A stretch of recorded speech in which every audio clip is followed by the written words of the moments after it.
नमस्कार, बड़ी खबर में आप सभी का स्वागत है। मैं हूं आपके साथ सोनिया चौहान। दिन की 4 बड़ी खबरें लेकर मैं आपके सामने।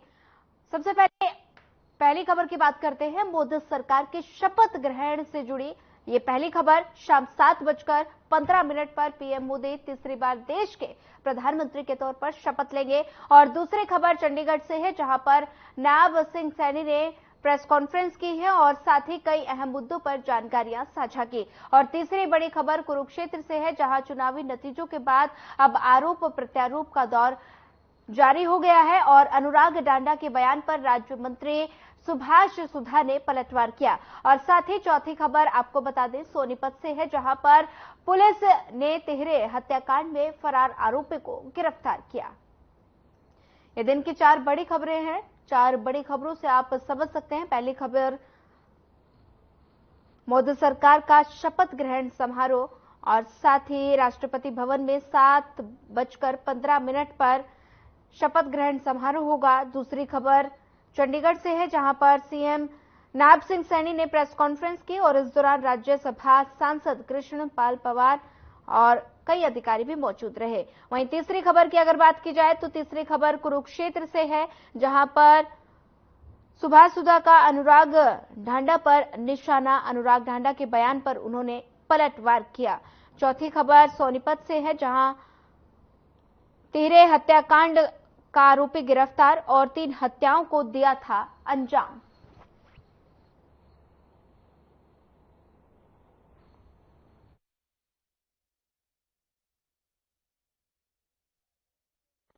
और आपको बता दें कि आप तस्वीरों के माध्यम से समझ सकते हैं। पहली खबर आपको बता रहे हैं मोदी सरकार का शपथ ग्रहण समारोह।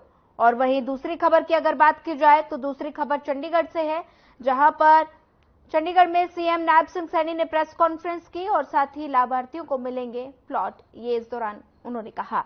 और चौथी खबर कुरुक्षेत्र से है। राज्य मंत्री बता दें कि सुभाष सुधा ने अनुराग ढांडा पर निशाना साधा और उनके बयान पर पलटवार किया। चौथी खबर सोनीपत से।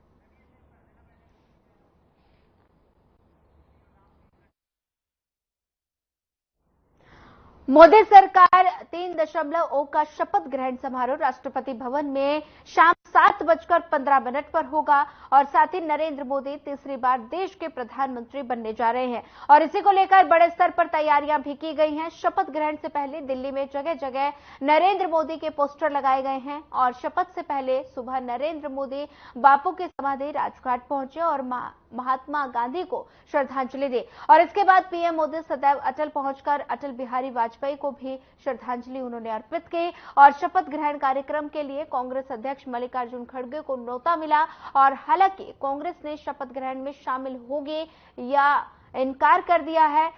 वहीं अगर बात करें मंत्रिमंडल में संभावित चेहरों की, तो इस बार हरियाणा से मनोहर लाल और राव इंद्रजीत के पास फोन पहुंच गया है और इससे कयास लगाए जा रहे हैं कि दोनों का नाम कैबिनेट मंत्री में लगभग तय है।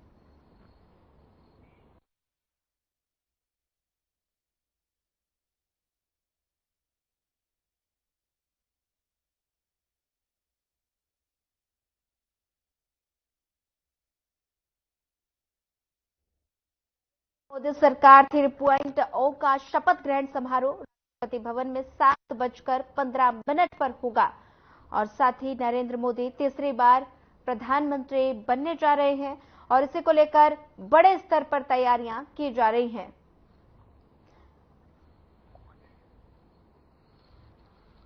मोदी सरकार का 3.0 शपथ ग्रहण समारोह राष्ट्रपति भवन में 7:15 पर होगा। शपथ ग्रहण समारोह नरेंद्र मोदी तीसरी बार देश के प्रधानमंत्री बनने जा रहे हैं और साथ ही इसी को लेकर बड़े स्तर पर तैयारियां की गई हैं। शपथ ग्रहण से पहले राष्ट्रपति में जगह जगह नरेंद्र मोदी के पोस्टर लगाए गए हैं और शपथ ग्रहण कार्यक्रम के लिए कांग्रेस अध्यक्ष मल्लिकार्जुन खड़गे को न्योता मिला। हालांकि कांग्रेस ने शपथ ग्रहण में शामिल होगी से इनकार कर दिया और साथ ही अगर बात मंत्रिमंडल के संभावित चेहरों की करें तो इस बार हरियाणा से मनोहर लाल और राव इंद्रजीत के पास फोन पहुंच गया है, जिससे कयास लगाए जा रहे हैं कि दोनों का नाम कैबिनेट के मंत्री के लिए लगभग तय है।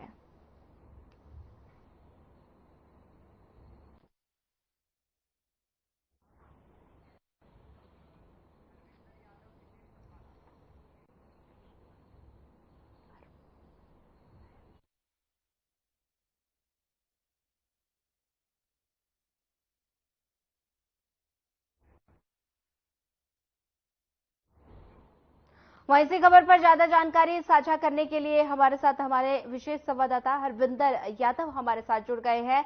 हरविंदर यादव, आज मोदी सरकार का 3.0 का शपथ ग्रहण का समारोह होगा और 7:15 पे शपथ ग्रहण समारोह होगा। सबसे पहले अगर बात की जाए तो एनडीए सरकार के लिए बहुत ही ऐतिहासिक दिन है। तीसरी बार प्रधानमंत्री की शपथ नरेंद्र मोदी लेने जा रहे हैं। कार्यक्रम को लेकर क्या कुछ ज्यादा जानकारी, एक बार अपडेट दे दीजिए। जी बिल्कुल, अगर साफ तौर पर बताएं तो दिल्ली के अंदर अभी फिलहाल सभा निर्धारित किया गया है, जहां पर जो शपथ ग्रहण समारोह वो यहाँ पर किया जाएगा। हरियाणा की अगर मैं बात करूं तो अभी तक 3 जो अनुमानित नाम है वो नाम हमारे सामने आ रहे हैं। गुरुग्राम से सांसद राव इंद्रजीत हैं, उन्हें यहाँ पर जगह मिल सकती है। पूर्व मुख्यमंत्री मनोहर लाल खट्टर को यहाँ पर जगह मिल सकती है। साफ तौर पर ये चीजें सामने आ रही है, लेकिन शपथ ग्रहण समारोह होने के बाद ये चीजें साफ हो पाएंगी कि क्या क्या विस्तार होता है और किन किन लोगों को क्या क्या जिम्मेवारी यहाँ पर दी जाती है। वहीं अगर मैं दिल्ली की बात करूं तो लगातार हरियाणा की बात करें, राजस्थान की बात करें तो तमाम जो राज्य हैं वहां के मंत्री विधायक जो हैं उनको भी न्योता दिया गया है, वो भी यहाँ पर पहुंच रहे हैं। वहीं काफी सारी चीजें हैं जिनको देखते हुए सुरक्षा के जो इंतजाम की मैं बात करूं तो दिल्ली के अंदर लगातार जो बैरिकेटिंग है वो बैरिकेटिंग यहाँ पर की गई है। बैरिकेटिंग के साथ साथ पुख्ता इंतजाम यहाँ पर किए गए हैं। वहीं जो कैबिनेट का जो विस्तार होगा, जो शपथ ग्रहण समारोह आज 7:15 का जो समय दिया गया है राष्ट्रपति भवन के अंदर, आमतौर पर यह किया जाएगा और हरियाणा के भी 3 मंत्री यहाँ पर कैबिनेट की शपथ ले सकते हैं। जी ठीक है हरविंदर, हरियाणा से कोई जानकारी, किन किन मंत्रियों को, सांसदों को इस मंत्रिमंडल में जगह मिल सकती है?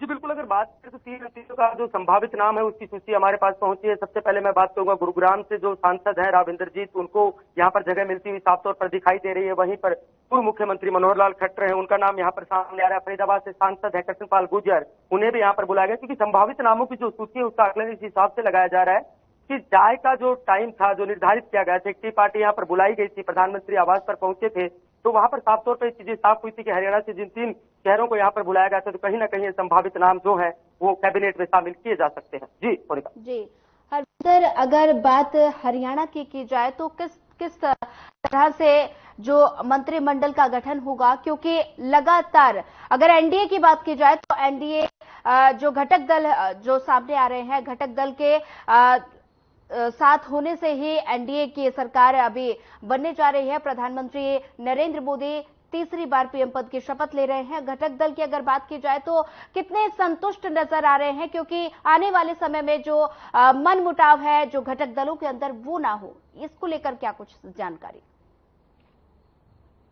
आप देख सकते हैं कि पूर्व मुख्यमंत्री मनोहर लाल खट्टर को मंत्री पद से हटाने के बाद नया सिंह सैनी को यहाँ पर मुख्यमंत्री बनाया गया, तो वहीं ये चीजें साफ हो गई थी कि उन्हें यहाँ पर लोकसभा का चुनाव लड़ाया जाएगा और लड़ाने के बाद उन्हें यहाँ चुनाव जीतने के बाद आज कैबिनेट विस्तार के अंदर उनका नाम शामिल हो रहा है। तो कहीं ना कहीं हरियाणा को भी भेजने की लगातार कोशिश की जा रही है। वहीं यादव बाहुल्य दक्षिण हरियाणा की अगर मैं बात करूं तो राव इंद्रजीत बड़ा प्रभाव रखते हैं, कम से कम वहां से जो चीजें सामने आती है, क्योंकि हरियाणा की सरकार बनने में काफी अहम योगदान माना जाता है दक्षिण हरियाणा का, तो राव इंद्रजीत को जगह दी जा रही है। वहीं भी दूसरी बात अगर कृष्णपाल गुर्जर की करें तो गुर्जर जो बाहुल्य जो क्षेत्र है उसको भी साधने की यहाँ पर कोशिश की जा रही है, क्योंकि आप इस चीज को भी पहली बात ही समझ सकते हैं क्योंकि आगामी जो विधानसभा चुनाव होगा उस चीजों को लेकर भी कहीं ना कहीं कैबिनेट विस्तार के अंदर इन चीजों को बड़ी तवज्जो दी जा रही है। और वहीं अगर मैं बात करूं तो अभी सूचना हमारे पास पहुंच रही है कि शपथ ग्रहण समारोह के लिए जो दिल्ली से सीएम है वो रवाना हो चुके हैं। हरियाणा के जो मुख्यमंत्री है वो भी अभी कार्यक्रम में शिरकत करने के लिए पहुंचेंगे और हरियाणा भवन में जो तैयारी है वो तैयारी यहाँ पर पूरी तरह से कर ली गई है। साथ ही कैबिनेट के मंत्री हैं, विधायक हैं, सांसद और पदाधिकारी जो भी इस शपथ ग्रहण समारोह में शामिल होंगे उन लोगों के लिए जो सभी तैयारियां पूरी कर ली गई। जी मोनिका। अगर पिछली सरकार की बात की जाए तो 10 सीटें बीजेपी के खाते में थी और इस बार आधा, बिल्कुल एकदम आधी सीटें बीजेपी के खाते में रह गई हैं, तो क्या लगता है कि मंत्रियों का कोटा भी कम होने की संभावना जताई जा रही है? क्या लगता है? के अंदर हुए बदलाव के बाद जो भी चीजें सामने आई, लोकसभा चुनाव के अंदर 5-5 का जो आंकड़ा रहा, कहीं ना कहीं भाजपा को एक बड़ा नुकसान हरियाणा के अंदर झेलना पड़ा। वहीं अलग सीटों की बात करें तो वहां भी बीजेपी कहीं ना कहीं स्पष्ट बहुमत से चीजों को स्पष्ट नहीं कर पाई। और आज जो विस्तार हो रहा है, आज जो प्रधानमंत्री की शपथ ग्रहण समारोह हो रहा है, उस चीज में भी कहीं ना कहीं गठबंधन की बातें सामने साफ तौर पर देखी जा सकती है। इसका एक बड़ा प्रभाव इन चीजों पर देखा जा रहा है कि आगामी जो विधानसभा चुनाव यहाँ पर होंगे, उसके मद्देनजर ही हरियाणा के कैबिनेट के विस्तार में जो 3 नाम आज संभावित नाम है, उसके अंदर एक पंजाबी जो है पूर्व मुख्यमंत्री मनोहर लाल खट्टर है, उनका नाम जोड़ा गया है। तो ये पॉलिसी पहले से ही निर्धारित की जा चुकी थी। नायब सिंह सैनी को मुख्यमंत्री बनाया गया, उससे पहले शपथ ग्रहण समारोह हुआ, तो उसमें भी कहीं ना कहीं ऐसे चेहरों को मौका दिया गया है। तो हरियाणा की राजनीति को समझने का एक बड़ा प्रयास यहाँ पर किया गया था। कहीं ना कहीं कयास इस बात का भी लगाया जाता है कि चौधरी धर्मवीर जो है मेहतेगढ़ भिवानी से सांसद है, तो एक जाट नेता उनके पास तो कोई बनाया जा सकता है, लेकिन कहीं ना कहीं उनका नाम आज की लिस्ट में न होने के बाद जो चीजें निकलकर सामने आएंगी, वो आगामी भविष्य में इन चीजों का जो है वो देखना होगा। जी मोनिका। जी हरविंदर यादव, अगर हरियाणा की बात की जाए तो मनोहर लाल को फोन आया है और लगातार ये कयास लगाए जा रहे हैं कि कैबिनेट मंत्री के लिए लगभग उनके नाम तय कर दिए गए हैं। तो कौन सा पद है जो मनोहर लाल को मिल सकता है?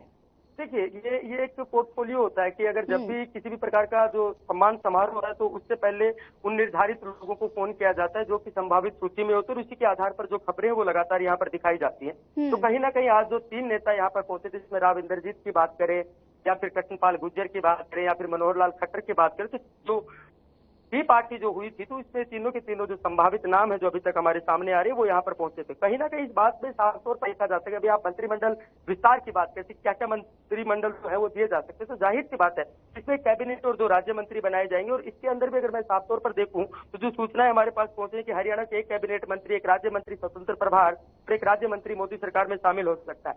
तो ये भी मानना तय है, क्योंकि साफ तौर पर देख सकते हैं कि कैबिनेट में कौन मंत्री बनेगा वो सीनियरिटी के हिसाब से यहाँ पर देखा जाएगा। और मनोहर लाल खट्टर और कृष्णपाल की अगर बात करें तो दोनों ही अनुभव में ज्यादा ऊपर दिखाई देते, तो कहीं ना कहीं ये चीजें तभी स्पष्ट हो पाएंगी जब मंत्रिमंडल का विस्तार सामने आएगा। जी बिल्कुल। हरविंदर यादव, अगर बात की जाए पीएम मोदी के कार्यकाल की, तो हमने उनका कार्यकाल हम ये तीसरी बार देखने वाले हैं और लगातार भारतीय जनता पार्टी के सहयोगी दलों की अगर बात की जाए, क्योंकि सहयोगी दलों का अब भारतीय जनता पार्टी को सहारा लेना पड़ेगा और साथ ही साथ लेकर उनको चलना पड़ेगा। तो ऐसे में ये जो गठबंधन की सरकार है, इस सरकार के सामने क्या क्या चुनौतियां आने वाली हैं? देखिए, बिल्कुल चुनौती स्पष्ट है, क्योंकि आज की अगर मैं बात करूं तो करीब 63 जो मंत्री शपथ यहाँ पर ले सकते हैं। शिवराज सिंधिया मेघवाल यहाँ पर मंत्री बन सकते हैं। एनएसपी की जो कैबिनेट में है उनको कहीं ना कहीं जगह नहीं मिलने के कारण अजीत पवार की बात करें तो नाराज चले। देखिए, गठबंधन की सरकार है, कहीं ना कहीं इन चीजों को समझ रहा होगा। 3.0 के अंदर 38 नामों की जो संभावित सूची है वो हमारे पास पहुंची हुई है। तो उसमें कहीं ना कहीं अगर हम देख के चले तो एनटीपी की 2 पार्टियां हैं और 7 पार्टियों के एक संभावित जो मंत्री हैं जिनका समर्थन से आज सरकार बनने वाली है। तो कहीं ना कहीं राम मनोहर नायडू की मैं बात करूं तो तमिलनाडु देसी पार्टी है, वहां से है, जनता दल सेकुलर पार्टी से है, राष्ट्रीय दल पार्टी है, अपना दल है। तो काफी सारी पार्टियां जो छोटी छोटी पार्टियां, कहीं ना कहीं उनको भी तवज्जो यहाँ पर दी जाएगी। एक संभावित मंत्री वहां से भी बनाए जा सकते हैं। और भाजपा की अगर मैं बात करूं तो उनमें से करीब 38 जो संभावित नाम है उनकी सूची यहाँ पर हमारे पास पहुंची हुई है। राजस्थान से भी बातचीत सामने हुई है कि वहां पर भी 2 संभावित मंत्री यहाँ पर बनाए जा सकते हैं। हरियाणा से भी 3 नाम जो है संभावित मंत्रियों की सूची में साफ तौर पर दिखाई दे रहे हैं। तो नाराजगी की जो चीजें वो तो आप समझ ही सकते हैं, क्योंकि गठबंधन की सरकार में कहीं ना कहीं अब आज जो अभी फिलहाल जो खबर मेरे पास पहुंच रही है, अजीत पवार है वो नाराज चल रहे थे, क्योंकि उनमें अभी तक किसी भी प्रकार के मंत्री या कैबिनेट मंत्री या किसी प्रकार का कोई न्योता नहीं पहुंचा, आप ये कह सकते हैं। तो कहीं ना कहीं नाराजगी जो है वो शुरू से ही रही है और आगे इन चीजों का क्या परिणाम निकलकर सामने आएगा कैबिनेट विस्तार के बाद साफ होगा। जी बिल्कुल, नाराजगी गठबंधन के दलों में देखने को मिल रही है। और अगर पीएम ने चाय पर चर्चा की और संभावित मंत्रियों से भी उन्होंने आदेश दिया कि शपथ ग्रहण के बाद तुरंत काम पर लग जाएं। क्या लगता है कि नतीजों का असर है या फिर शपथ ग्रहण के बाद सरकार जो है एक्शन मोड में नजर आएगी? देखिए, एक बड़ा कारण मैं आपको बता रहा हूँ कि एनसीपी के अभी मैं बात कर रहा था, उसके जो मंत्री को लेकर जो विवाद है वो साफ तौर पर दिखाई दे रहा है। अजीत पवार जो एनसीपी की जो खिंचातान है वो कहीं ना कहीं मीडिया रिपोर्ट में भी आप देख सकते हैं। प्रफुल्ल पटेल की बात करूं, मैं सुनील तरकटे की बात की, दोनों की दावेदारी यहाँ पर देखी जा सकती थी, लेकिन कहीं ना कहीं अजीत पवार के लिए संकट है। तो आप समझ सकते हैं कि एक तरफ मंत्रिमंडल का विस्तार हो रहा है, दूसरी तरफ मंत्री बनाने की बातें चल रही, गठबंधन की सरकारें हैं, कितनी सीटें बीजेपी कितने उम्मीदवारों को, अपने जो उम्मीदवार हैं उनको मंत्रिमंडल में शामिल कर पाती है, और कितने जो गठबंधन की जो पार्टियां हैं उन लोगों को शामिल कर पाती है। तो उसके बाद चीजें निकलकर सामने आएंगी, क्योंकि अभी संभावित नामों की सूची है। जब इसको ऊपर फाइनल मोहर लगेगी 7:15 के बाद, जब ये प्रोग्राम शुरू होगा, तो संभावित नाम बदल जाएंगे कि इन लोगों को मंत्री बना दिया गया। हरियाणा के कोटे से कितने मंत्री बने हैं, अभी 13 लोगों की अगर मैं बात करूं तो उत्तर प्रदेश से भी संभावित नाम है, 13 लोगों को वहां से मंत्री पद मिल सकता है, मंत्री बनाया जा सकता है। लेकिन ये चीजें स्पष्ट तभी हो पाएंगी जब ये आंकड़ा हमारे पास पूरी तरह से साफ होगा, और उसी के बाद जो चीजें हैं वो भी निकल के सामने आएंगी कि कौन लोग नाराज हुए और किन लोगों को सही मंत्री पद दिया गया। जी बिल्कुल। विपक्ष की अगर बात की जाए तो विपक्ष को भी आमंत्रित किया गया है शपथ ग्रहण समारोह में। कौन कौन से बड़े चेहरे हैं जो विपक्ष के जो शपथ ग्रहण समारोह में शामिल होंगे? देखिए, प्रोटोकॉल होता है कि अगर वहां से कोई भी किसी भी पार्टी का सांसद अगर जीतकर आया है तो जाहिर सी बात है उसे निमंत्रण भेजा जाएगा, भले ही वो किसी भी पार्टी से रहा हो। वही शीर्ष पार्टियां जो होंगी, उनके जो पदाधिकारी होंगे, उन्हें भी निमंत्रण दिया जाता है, भले ही वो कांग्रेस के किसी भी नेशनल पार्टी से कोई भी रहा हो, सभी को निमंत्रण दिया जाता है। लेकिन कहीं ना कहीं कांग्रेस के कुछ नेता हैं जिनकी बातें सामने आ रही है कि वो लोग इसमें जो मंत्रिमंडल समारोह होगा, जो प्रधानमंत्री का शपथ ग्रहण समारोह, माफी चाहता हूँ, उसमें वो लोग नहीं पहुंच रहे हैं। तो ये सारी चीजें हमेशा से होती है, ये कोई कुछ नया अनुभव नहीं है, क्योंकि बहुत सारी बात जितनी भी बार ये शपथ ग्रहण समारोह होते तो कहीं ना कहीं बहुत सी चीजें सामने आती है कि इस पार्टी के ये नेता नाराज थे, ये नेता नहीं पहुंच पाए। तो ये नॉर्मल सी बात है, लेकिन प्रोटोकॉल के अनुसार सभी को निमंत्रण यहाँ पर भेजा गया। जी ठीक है हरविंदर यादव, ज्यादा जानकारी साझा करने के लिए आपका धन्यवाद। बढ़ते हैं अगली खबर की ओर। चंडीगढ़ में सीएम नैब सिंह सैनी ने प्रेस कॉन्फ्रेंस की और इस दौरान राज्यसभा सांसद कृष्णपाल पंवार, हरियाणा के मुख्य सचिव समेत कई अधिकारी मौजूद रहे। सीएम सैनी ने लाभार्थियों को प्लॉट देने के मामले में कहा कि 100 गज के प्लॉट दे दिए गए थे और अब उन्हें पोजीशन नहीं दी जा रही थी और लाभार्थी इसके लिए लगातार चक्कर काट रहे थे और इस प्लॉट देने के लिए एक योजना बनाई गई है। सोनीपत में कल ऐसे लाभार्थियों को प्लॉट की पोजीशन दी जाएगी, जिसमें सीएम ने कहा कि ऐसे 20,000 लाभार्थी हैं। इसी के साथ सीएम ने विरोधियों पर निशाना साधा और साथ ही उन्होंने कहा कि कांग्रेस ने इस योजना को शुरू किया था, लेकिन उनको उनके हालातों पर ही छोड़ दिया। और अगर बात की जाए कांग्रेस महात्मा गांधी की, तो बस्ती योजना का ढिंडोरा पीटती रहती है और साथ ही गांधी के नाम पर जो योजना शुरू की गई उनको पूरा नहीं किया गया।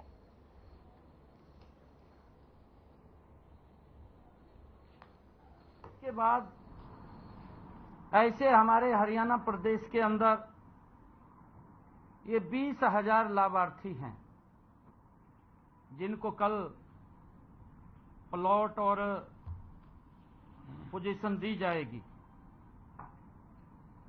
क्योंकि ये कांग्रेस सरकार ने इसको शुरू तो किया, परंतु उनके हालात के ऊपर छोड़ दिया। वो घूमते रहे, ना उनके पास कोई कागज था, ना उनके पास कोई रजिस्ट्री थी। वो घूमते रहते थे कि हमें कोई पोजीशन मिल जाए, परंतु जब उनके पास कोई कागज नहीं था, खाली नामात्र के लिए जगह दिखा दी और उसके लिए वो चक्कर काटते रहे। ऐसे सब उन गरीब लोगों को, जो बीपीएल परिवार के लोग हैं, उन सब को ये 20,000 इस प्रकार की संख्या थी, लोग थे, उनको ये पोजीशन देने का काम किया जाएगा। और कांग्रेस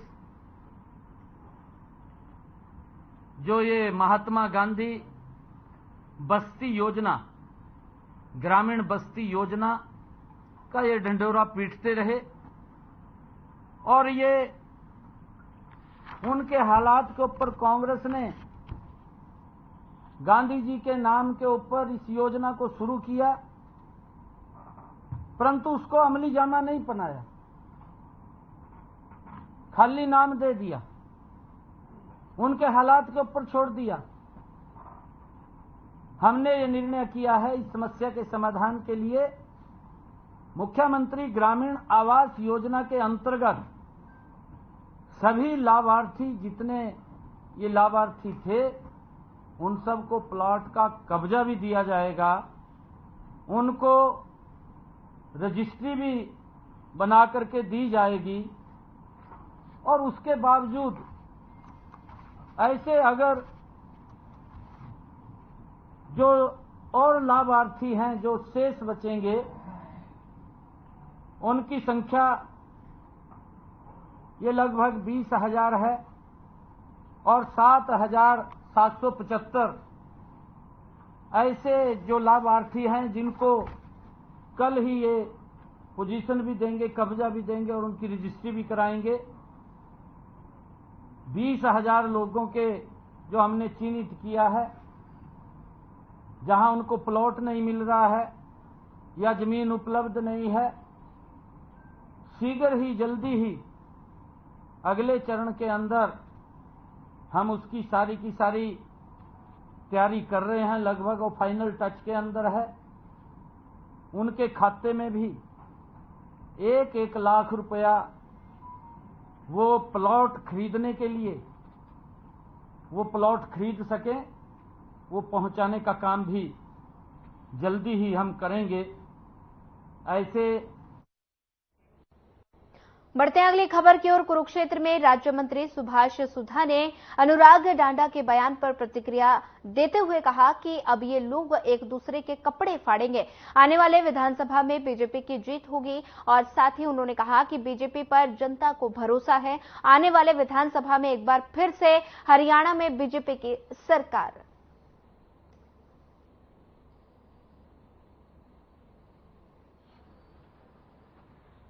आम पार्टी को बस आगे चली गई थी और आम पार्टी का पूरा का पूरा सुपड़ा साफ हो गया दिल्ली के अंदर। पंजाब में एक दूसरे लड़ रहे थे, आज किसी तरह के अंदर क्या हालात रहे, हार के अब ब्लेम लगा रहे हैं एक दूसरे के ऊपर। अभी डांडा साहब कह रहे हैं कि रोशो गौड़ा ने भितरघात किया, सुरजेवाला ने भितरघात किया। अब ये कपड़े पाड़ने पे आ गए। मैं तो पहले कहा था इलेक्शन खत्म होने के बाद एक दूसरे कपड़े पाड़ेंगे, ये पाड़ेंगे, ये विधानसभा में लड़ेंगे और विधानसभा में वो बातें करेंगे जो ना करने वाली होगी। अब देखना अभी 3 महीने के बाद विधानसभा है, किस प्रकार से आप पार्टी और कांग्रेस आपस में बढ़ती नजर आएगी। भारतीय जनता पार्टी एक ही, मैं कहूंगा एक ही छत के नीचे इकट्ठे हैं।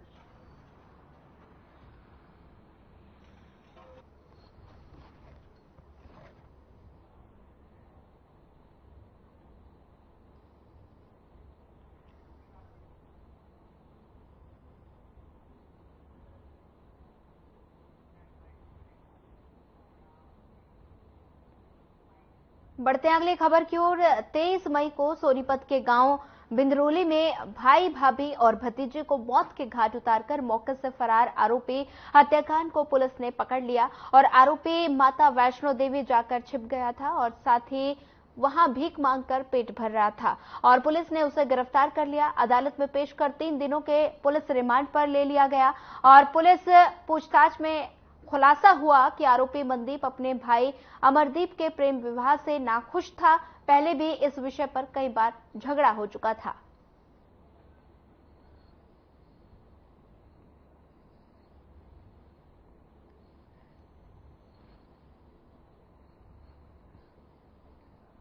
दिनांक 23 मई को गांव बिंदरोली में ट्रिपल मर्डर हुआ था। पति, पत्नी और उसके बच्चे की हत्या कर दी थी। उसमें उसके पिता द्वारा शिकायत दी थी कि भाई इसके भाई ने ही, मनदीप ने, इन तीनों का कत्ल कर दिया, जिसमें थाना पुलिस ने आरोपी मनदीप को गिरफ्तार कर लिया है। उसको न्यायालय में पेश करके 3 दिन के रिमांड पर लिया है। फिलहाल बड़ी खबर में बस इतना ही। ज्यादा खबरों के लिए बने रहिए हमारे साथ। नमस्कार।